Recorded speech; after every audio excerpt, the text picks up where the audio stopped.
কাজল আরফিন অমির পরিচালনায় bachelor point season 3 নাটকের কাবিলা চরিত্রে অভিনয় করে দর্শকদের মনে আলাদা জায়গা করে নিয়েছেন ছোট পর্দার জনপ্রিয় অভিনেতা জিয়াউল হক পলাশ।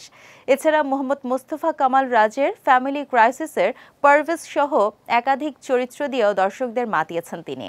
তার একের পর এক সাফল্য যেন তার প্রতি দর্শকদের চাহিদা আরও বাড়িয়ে দিচ্ছে। আর তাই তো সবার প্রিয় এই অভিনেতাকে ইদানিং বেশিরভাগ নাটকেই দেখা যায়। ছোট পর্দায় জনপ্রিয়তার শীর্ষে থাকা এই অভিনেতাকে নিয়ে এবার জানা গেল নতুন খবর। জানা গেছে বড় পর্দায় অভিষেক ঘটতে যাচ্ছে পলাশের। অনেক ডেঞ্জারাস মানুষ। পরিচালক তানিম রহমান অংশু পরিচালিত থ্রিলার ছবি খালিদে অভিনয় করেছেন তিনি। 20 মার্চ সিনেমাটির টিজার প্রকাশ পেয়েছে। টিজারে দেখা যায় জিয়াউল হক পলাশ মারকুটে লুকে ধরা দিয়েছেন। গতানুগতিক ধারার অভিনয় ছেড়ে এবার নিজেকে ভেঙে ছুঁড়ে অনন্য উচ্চতায় নিয়ে গেছেন তিনি। পলাশ নিজেকে এখানে পুরোপুরি ভিন্ন আঙ্গিকে তুলে ধরেছেন। জানা গেছে ছবিটি আগামী ঈদে প্রকাশ পাবে।